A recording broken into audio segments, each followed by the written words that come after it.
మా ఇద్దరికి గొడవలే రావా, వాళ్ళే పెట్టుకొస్తుంది కానీ ఆ మాట తేడా అన్నమాట. అత్తగారు ఎప్పుడు మనతోటి ఉండరు కదా. బోత్ ఇద్దరికి ఉండాలి. అది అత్తయ్యకి నచ్చింది నాకు నచ్చాలని లేదు. అది ఎందుకు అమ్మాయి నువ్వా ఇప్పుడు అక్కడ ఏదైనా తేడా వస్తే ఇంటికి వచ్చినా కూడా లేనిపోయిన సమస్య.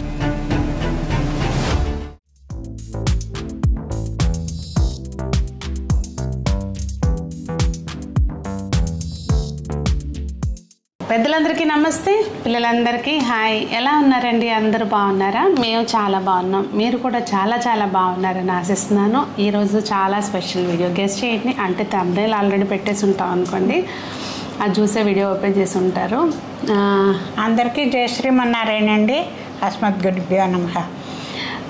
చాలామంది అడుగుతూ ఉంటారు, మీ ఇద్దరు మంచిగా ఉంటారు, కోఆర్డినేషన్ మీకు బాండింగ్ ఎలా ఉంటుంది అనేది. అత్తగారికి కోడలికి బాండింగ్ ఎలా ఉండాలి, ఎలా ఉంటే మనం అందరూ సుఖంగా ఉంటాము అన్నది కావాలి. అది ఇంతకీ అసలు ఇవాళ వీడియో ఏంటంటే అండి, అసలు మా ఇద్దరికి గొడవలే రావా, లేదంటే అత్త కోడళ్ళు అంత అన్యోన్యంగా ఎలా ఉంటారు, ఎలా అంటే ఎలా ఉంటే గొడవలు రాకుండా ఉంటాయి, ఇట్లాంటి చిన్న చిన్న డిస్కషన్స్ అంటే మాకు కూడా గొడవలు అయినాయా ఏంటి అనేది అన్నీ వీడియోలో చూసేయండి. మా ఎక్స్పీరియన్సెస్ అది అసలు ఫస్ట్ ఏంటి, మ్యారేజ్ అవ్వగానే ఆడపిల్ల మీద తల్లి ప్రభావం ఉంటుందన్నమాట. తల్లి ముందు కొద్దిగా ఇలా ఉండాలి అని చెప్తే అది మైండ్లో పెట్టుకుంటారనమాట. కొత్తగా వస్తారు ఇంటికి, వాళ్ళల్లో అడ్జస్ట్ అవ్వలేరు. వీళ్ళ పద్ధతులు వేరుగా ఉంటాయి, వాళ్ళ పద్ధతులు వేరుగా ఉంటాయి. ఎట్లా చేస్తే ఏమొస్తుందో అని చెప్పి ఇది అలా డిఫరెన్సెస్. అవి ఏమవుతాయి అంటే ఎవరి ఈగో వాళ్ళు మెయింటైన్ చేయాలనుకుంటారు. ఎప్పుడు కూడా ఒకళ్ళకి నచ్చినప్పుడు మౌనం పాటిస్తే అసలు ఏ గొడవ రాదండి. కాకపోతే మీరు ఒప్పుకో అవసరం లేదు, కానీ మౌనంగా ఉండిపోయారనుకోండి, వాళ్ళది అవతల వాళ్ళు ఏదో చెప్తారు, వాళ్ళది అయిపోతుంది. అందులో ఇవాళ రోజుని ప్రతి ఆడపిల్ల ప్రతి మగవాళ్ళు అందరూ మినిమం గ్రాడ్యుయేషన్ చదువుకోని వాళ్ళంటూ లేరు. వాళ్ళకి చెప్పాల్సిన అవసరం కూడా ఉండదు. ఇన్ జనరల్ అన్నీ తెలిసి ఉంటున్నాయి. ఇప్పుడు తెలియంది కానీ ఇది కానీ ఏమి ఉండలేదు. వాళ్ళు అసెస్ చేసుకోగలుగుతున్నారు, ఇది తప్పు ఇది రైటు అనేది కూడా వాళ్ళకి తెలుస్తుందన్నమాట. చిన్న పిల్లడికైనా సరే నిప్పు దగ్గరికి వెళ్తే అది కాలుతుంది అనేది తెలుస్తుంది. అవేతనంగానే వెనక్కి జరుపుకుంటారు. అలాగే ఈగో మెయింటైన్ చేయాలని చేసినా కానీ మన మనసుకి తెలుస్తుంది అది మనం తప్పు చేస్తున్నామా లేదా అనేది. సింపుల్ అన్నమాట. కొద్దిగా మనం కోపాన్ని ఈగోని కంట్రోల్ చేసుకుంటే అత్త కోడళ్ళే కాదండి, బయట సమాజంలో కానివ్వండి, ఇవాళ రోజుని అందరూ పెద్ద పెద్ద చదువులు, పెద్ద పెద్ద ఉద్యోగాలు, మంచి మంచి అపార్ట్మెంట్లో ఉండటము, కార్లు మెయింటైన్ చేయటం, ఇవన్నీ చేస్తున్నారు. కానీ చిన్న ఫండమెంటల్ ఇది మర్చిపోతున్నారు ఎవరికి వాళ్ళు. అదొక్కటి మనం సరిచేయించుకోగలిగితే లైఫ్లో అసలు ఇంట్లోగానే కాదు, అత్త కోడళ్ళే కాదండి, భార్యాభర్తలకి రావు తగాదాలు, ఎవరికి రావు. బయట వాళ్ళతో కూడా మనం సఖ్యతగా ఉండగలుగుతాం అన్నమాట. కాదు అసలు అత్తయ్య, ముందు ఇన్ జనరల్గా గొడవలకి ఏం కారణం అవుతుంది? ఏమి ఉండదమ్మా. ఎంత మంచి జాబ్స్ చేస్తున్నా డబ్బు సంపాదన ఒకటే కాదండి, ముందు మనిషికి మేనర్స్ తెలియాలి. ఇంటికెళ్ళి రచ్చగెలవమన్నారు కదా, ఇంటికి వెళ్ళాలంటే ఎలా ఉండాలి మనం, సింపుల్ అన్నమాట. చిన్న చిన్న టిప్స్ పాటిస్తే మన ఇంట్లోనూ బాగుంటాము, బయట వాళ్ళతోటి బాగుంటాం అన్నమాట. ఎప్పుడు మీరు ఎవరి చిన్న సాయం చేసినా ఆ కోళ్ళేగా ఒక కప్పు కాఫీ ఇవ్వలేదా, పొద్దున్నే లేదు కాఫీ తీసురా అని అన్నదానికి, ఏమ్మా కాఫీ తాగుదామా అన్నదానికి ఎంత తేడా ఉంటుంది చూడండి. ఇద్దరు కలిసి తాగినా కూడా అన్నదా మాటే, అప్పుడు కోళ్ళే పెట్టుకొస్తుంది, కానీ ఆ మాట తేడా అన్నమాట. తాగుదామా అన్నదానికి పట్రా అన్నదానికి ఎంత డిఫరెన్స్ ఉందో ఆ చిన్నవి అన్నమాట. అవి మనం మెయింటైన్ చేసుకోగలిగితే తప్పనిసరిగా ఏ ఫ్యామిలీ అయినా. సినిమాలో ఒక డైలాగ్ ఉంటుంది కదా, అమ్మకి బూత్కి మనం అనలేము కానీ అట్లా ఎంత తేడా ఉంటుందో సేమ్ ఇప్పుడు ఇందాక అట్టే చెప్పినట్టు చిన్నవి అన్నమాట. ప్రతి మాటే మంత్రం అంటారు కదా. అట్లా మనం మాట్లాడే మాటను బట్టి బోత్ ఇద్దరికీ ఉండాలి. అది అటు పెద్దవాళ్ళు పిల్లల్ని అర్థం చేసుకోవాలి, పిల్లలు కూడా వాళ్ళ జనరేషన్లో వాళ్ళు ఎన్ని చూస్తేనో మనకు చెప్తారు కదా. అత్తగారు ఎప్పుడు మనతోటి ఉండరు కదా, ఆ ఉన్న టైంలోనే చక్కటి బిహేవియర్ తోటి ఉంటే గనక మన ఫ్యామిలీని చాలా బాగా లీడ్ చేయొచ్చు అనమాట. చాలా మందికి ఎలా ఉంటుందంటే, అంటే అసలు అత్త కోడళ్ళకి గొడవలు అవ్వవా, ఇప్పుడు మనకి ఏం అవ్వకుండా ఉంటాయా, మనస్పర్ధలు రాకుండా ఉంటాయా? అభిప్రాయ భేదం అంటూ ప్రతి వాళ్ళకి ఒక ఇది ఉంటే ఒక దాని మీద ఒక అభిప్రాయం ఉంటుంది. ఎవరి అభిప్రాయాలు వాళ్ళండి.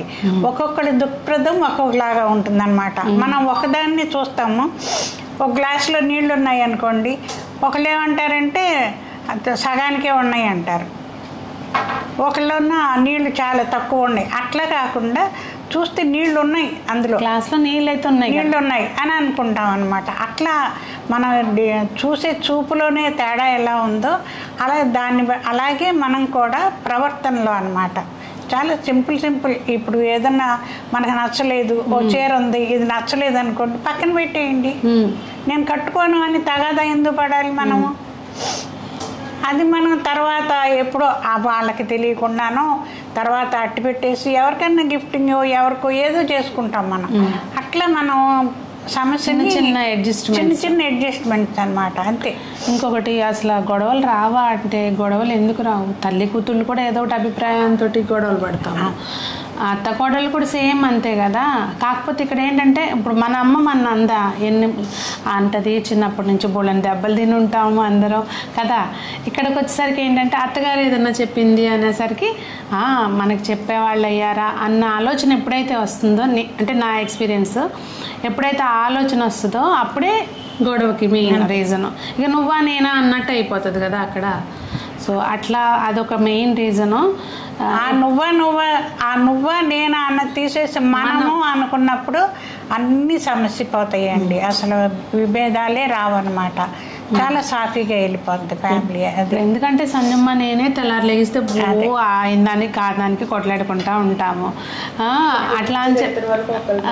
అట్లా అని సేమ్ ఇప్పుడు నేను నాకు నచ్చింది అత్తయ్యకి నచ్చాలని లేదు, ఇందాక అత్తయ్య చెప్పారు కదా, అత్తయ్యకి నచ్చింది నాకు నచ్చాలని లేదు. కాకపోతే ఏంటంటే నేను తెచ్చుకున్నాను అనుకోండి, సపోజ్ ఇప్పుడు నేనున్నాను, దీని ప్రకారం నేను నాకు నచ్చిన డ్రెస్సులు వేసుకుంటున్నాను, నాకు నచ్చిన ఇది వేసుకుంటున్నాను, అది ఎందుకు అమ్మాయి నువ్వు డ్రెస్సులు ఎందుకు వేసుకుంటున్నావు, నువ్వు అది ఎందుకు అలాంటి వాటిల్లోకి పర్సనల్ విషయాల్లోకి ఎవరి స్పేస్ వాళ్ళకి ఇస్తే ఇవన్నీ రావు. మా ఇంట్లో అయితే మాత్రం అత్తయ్య మాకు ఇవ్వాల్సిన స్పేస్ కొన్నిటిలో వాళ్ళ స్పేస్ వాళ్ళకి ఇద్దాము, వాళ్ళకి నచ్చినట్టుగా వాళ్ళు ఉంటారు అనే ఉద్దేశంతో కొన్ని విషయాల్లో పట్టు విడిపు ఉండాలంటారు కదా. అట్లా ఇప్పుడు అలా అని చెప్పి మనకు కూడా సెన్స్ ఉండాలి. ఇప్పుడు ఎక్కడికి ఏ రేస్కి వెళ్తున్నాము, ఎక్కడికంటే జస్ట్ డ్రెస్ అని కాదు, నేను ఎగ్జాంపుల్ చెప్తున్నాను. అట్లా మనకు కూడా కొంత ఉండాలి అవగాహన. మనం వెళ్ళే దానివల్ల వాళ్ళు ఇబ్బంది పడకూడదు పెద్దవాళ్ళు, అలాగే మనం కూడా నలుగురిలో చక్కగా నీట్గా ఉండాలి అనేది మనకు కూడా ఉండాలి. ఇలా ప్రతి విషయంలో ఒకరికొకళ్ళు గౌరవించుకుంటేనే రిలేషన్ అనేది హెల్దీగా ఉంటుంది.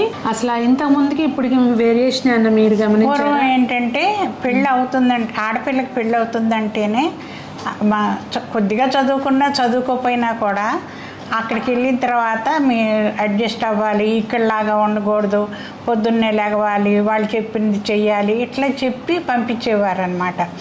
వాళ్ళు ఎట్లా నడుచుకోవాలన్నది ముందే ప్రిపేర్ చేశారు, మైండ్ సెట్ అనమాట, అది ప్రిపేర్ చేసేవారు. ఇప్పుడు ఏంటంటే చదువుకోవడం, ఉద్యోగాలు చేయటం, వీటి మూలంగా ఇప్పుడు అక్కడ ఏదైనా తేడా వస్తే వచ్చేయి మనం చూసుకుందాం, నీకేం తక్కువ, ఉద్యోగం ఉంది, సంపాదిస్తున్నావు, బాగాను బాగుంటావు, ఇంకేంటి మనకేంటి, వచ్చి మనం చూసుకుందాం అన్న ట్రెండ్లోకి వచ్చేసినప్పుడు ఇవన్నీ వస్తున్నాయి. అలా అని చెప్పేసి మగపిల్లలు చెప్పింది ఆడపిల్లలు ఇలానే అని కాదండి, మగపిల్లలకి చెప్పాలి, వాళ్ళకి చెప్పాలి, వీళ్ళకి చెప్పాలి అనమాట.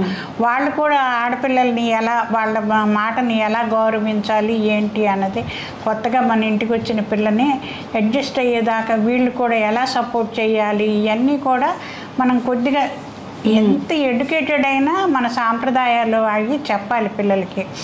అవి నేర్పితే లైఫ్ బాగుంటుందండి. కొన్ని ఏరియాల్లో అత్తమ్మ అని పిలుస్తారు పిలుపులోనే. ఇప్పుడు అది మనం అత్త కాకుండా అక్కడ అమ్మలాగా ఒక ఫీల్ మనకు వచ్చింది అనుకోండి, ఆటోమేటిక్గా అసలు ఈ గొడవలే ఉండవు అన్నమాట. అసలు ఇంకొకటి ఎప్పుడైతే ఇందాక మీరు చెప్పారు ఆల్రెడీ, నువ్వు నేను కాకుండా మనం ఫ్యామిలీ కోసమే ఏదైనా. సో వాళ్ళు ఎన్ని సంఘటనలు చూస్తేనో మనకు ఒక సలహా ఇస్తారు. అవి మనం కూడా పెద్దవాళ్ళగా గౌరవించి వాళ్ళ సలహాలు పాటిస్తుంటే ప్రాబ్లం ఉండదు. రెండోది ఎట్ ద సేమ్ టైము ఇప్పుడు సమాజాన్ని బట్టి కొన్నిసార్లు ఆఫీస్కి వెళ్ళే పిల్లలకి రకరకాల ఇవి స్ట్రెస్లో ఉంటారు వాళ్ళు. అలాంటప్పుడు ఏదన్నా కొంచెం అన్నా కూడా పెద్దవాళ్ళు ఏమోలే ఆ పిల్ల హడావుడిలో ఉందోలే గబాలను అంది ఆ టైప్ కాదులే అనుకుని ఇప్పుడు సపోజ్ సంజమ్మ నన్ను ఇసుకున్నప్పుడు అంటే అలా అని చెప్పి ఇసుకుంటుంది అంటే మళ్ళీ అది వేరేగా అనుకోకండి. మూడ్ స్వింగ్స్ అనేవి ప్రతి ఒక్కళ్ళకి ఉంటాయి కదా. ఆ టైంలో వాళ్ళు ఏ స్ట్రెస్లో ఉన్నారో గబాలను ఒక మాట అంటే పెద్దవాళ్ళు కూడా అయ్యే పట్టుకుని దాంతో మళ్ళీ కొడుకు ఇంటికి వచ్చినాక మళ్ళీ అవన్నీ చెప్పి ఇట్లా సమస్యలు క్రియేట్ చేయకోకుండా కొంచెం పేషెన్స్ తోటి ఏమో ఆపిల్ ఏ గోల్లో ఉందోలే హడావుడిలో వెళ్ళిపోయింది అని అనుకుని పెద్దవాళ్ళు కూడా ఊరుకుని అట్లా రెండు వైపుల నుంచి పెద్దవాళ్ళు చెప్పిన సలహాలు కూడా పాచింతకాయ పచ్చడి అని చెప్పి తీసేయటానికి లేదండి. అది ఎంత పచ్చంగా పనికి వస్తుందో అట్లాగే వాళ్ళ మాటల్ని కూడా కొద్దిగా ఆలోచించి దాన్ని ఇంప్లిమెంట్ చేసుకోవాలి. మనకు అవసరమా కాదా అన్నది వాళ్ళు చెప్పింది మనం ఇంప్లిమెంట్ చేస్తే ఎలా ఉంటుంది అన్నది ఆలోచించుకుని మనం ఇంప్లిమెంట్ చేసుకోవాలి. అంతేనండి, సింపుల్ థింగ్. కొంచెం లిటిల్ బిట్ అడ్జస్ట్మెంట్, అలాగే కూర్చుని ఏదైనా సమస్య వస్తే మాట్లాడుకోవటం ముఖ్యంగా, అది మాత్రం చాలా ఇంపార్టెంట్. మేము ఇప్పుడు అట్లా అని మాకేమి రాలేదా అంటే వస్తూ ఉంటాయి, కాకపోతే కూర్చుని మాట్లాడుకుంటాం. నా తప్పు అయితే నేను ఏదైనా చెప్తాను అట్లా, అంతేగాని అసలు రాకుండా అంటూ ఏముండవండి. ప్రతి కుటుంబంలోని ఇంటింటా రామాయణం మన ఇంట రామాయణం అన్నట్టు ప్రతి ఇంట్లోనూ ఉంటాయి. కాకపోతే చిన్న అడ్జస్ట్మెంట్స్ ఇందాక అత్తే చెప్పినట్టుగా చిన్నవి ఫాలో అయిపోండి. చిన్నవి ఫాలో అయిపోతే అసలు పెద్దవాటి దగ్గరికి వచ్చే ఆస్కారమే ఉండదు కదండి. అప్పుడు ఆస్కారం ఉండనప్పుడు హాయిగా ఉంటుంది సంసారం అన్నది.